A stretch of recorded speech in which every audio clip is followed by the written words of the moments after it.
Hey, what's going on, subpar gamers? It's Drawd, and Battlefield 6 Season 1 just dropped on October 28th. And honestly, it's kind of a mixed bag. Monetization is a little bit annoying. I will say the new Carbine is pretty nice. Battle Royale feels like Warzone, but with tanks. And Gauntlet, honestly, is a breath of fresh air Those are the points. instead So if we of decrypt playing the beacon, we VR. get 10 So kills let's and talk about revives. it. So let's start with the Battle Pass. The coin math in the store it feels pretty bad, and honestly, it's some awkward denominations where you'll have like 50, and you never buy exactly what you want, and it really just shows EA's nudge to kind of push you to overspend. And I think what bothers a lot more, not only bugs me, but most of the community, is some of the battle pass challenges force you into the battle royale mode.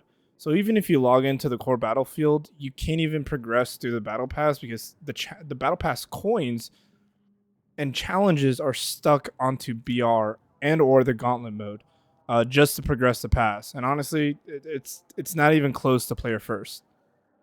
So I will give credit where it's due. The skins are on brand in terms of keeping the military aesthetic.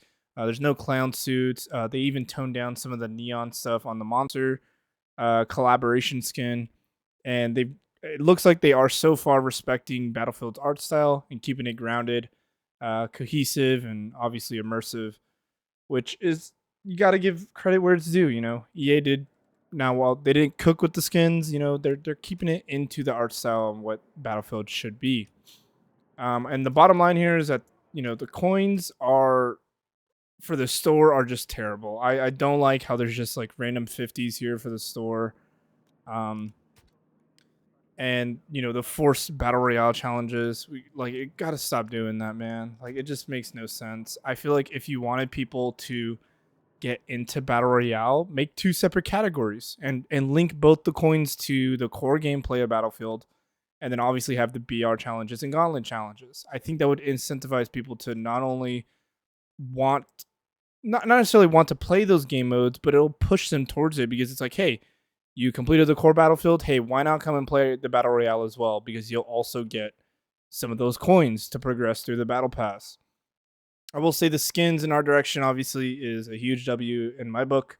It's not anything crazy, but it's something you do have to give credit to. Now let's some good news is also that the new Carbine is pretty legit. It's pretty good at mid to close range. It doesn't feel like anything cheesy. The gunsmith variant is where it shines. I did get the Phantom Edition. Shout out Chris X Kaizen. The gunsmith variant is really where it shines. The sight picture is not all that great in my opinion for the variant, but just slap on any other red dot and it works perfectly fine. The recoil is not too hard to control. A simple drag down. But obviously at longer ranges, you do have to pace your shots a little bit more. Now, if you're an AR guy, this Carbine does kind of give you that AR confidence with the lighter handling, and you can kind of be really aggressive with this Carbine as well. Talk about and transition into the battle royale mode. It really does play like Warzone's pacing. Everyone, Warzone's obviously the hot commodity in terms of the battle royale scene. Besides maybe PUBG, who has an overseas market. I'm based in the U.S. But with that said, there is no laser beam gunplay, and I think that's where Battlefield is kind of shining, in my opinion.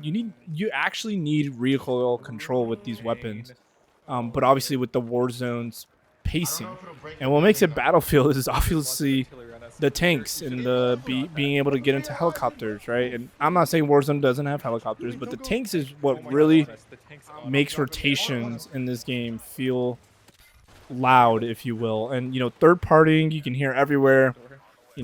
Positioning, you cannot solo in this game. There are no solo. There's solo hero plays you can do, but I think playing solo versus squads is going to be nearly impossible because in Warzone, replating is very quick, but in Battlefield, unless you are assault, you are plating extremely slow. So you really have to depend on your teammates. And the mode is extremely squad dependent. You do have to work together, especially now with the addition of tanks. going back to lobby, pinging, trading, holding crossfires. You have to rotate early because the ring will delete you. It does a lot of damage. Um, it has potential. It's kind of like run of the mill, if you will. It's like any other battle royale, but I think it just has that battlefield flair that Warzone doesn't really have. While Warzone's extremely laser-like, if you will. Now I want to talk about Gauntlet, and in my opinion, this is kind of the peak of the update. I will say I do not like. I'll say it again. I do not like how the Gauntlet mode challenges are are tied to coins to the coins that you get for the battle pass. It's just not cool at all. Like it completely forces you to play this game mode and not enjoy the core experience of what Battlefield. Being an engineer and having that engineering role is not as impactful as maybe like Assault because you can capture and thus being able to win faster. I think what's nice too is that you can actually double stack roles for any of the current objectives. So Assault, obviously, capturing objectives, playing to defuse, support for holds. You can even pre-place beacons before the fight too, which is really nice. And honestly, there's just a lot of trades that happen within Gauntlet. You'll have team versus team. I think you're more likely to get third party in this game mode. This, in my opinion, I don't think this is Battlefield at its best with this game mode, but it's definitely chaotic yet structured at the same time. And in my opinion, super replayable. I think this game mode has a lot of potential. It kind of gives me the finals vibes if you play that, where you kind of go in, you have an objective, you do it. Now, without the, game show aesthetic, but it is definitely there to have something other than the normal Battle Royale mode that, in my opinion, RedSec, right? Blackluster of a game mode, in my opinion. So now to kind of answer the question, is Season 1 worth your time? Because of Gauntlet, I think because of Gauntlet, in my opinion. The Battle Royale's fine. You have to... It is better with, like, a coordinated squad. I really don't think the solo experience is there because you do need to be coordinated. New Carbine is, pretty good. It's worth unlocking, in my opinion. The Battle Pass has a great art direction, but the coin challenges are just not it for me. I think for everyone in this community, tying that to Battle Royale. So if in short, if you're short on time, honestly, just play Gauntlet. Get those challenges, unlock the Carbine. If this helped y'all, don't forget to like, comment, and subscribe, so I know you'll like this content. And other than that, keep an eye out for my other content as well. I have a little bit of a backlog that I'm creating, so sorry if these videos come out a little slow. Just trying to get a little backlog of videos. Other than that, I'm Drod, and I'll see you guys in the next one.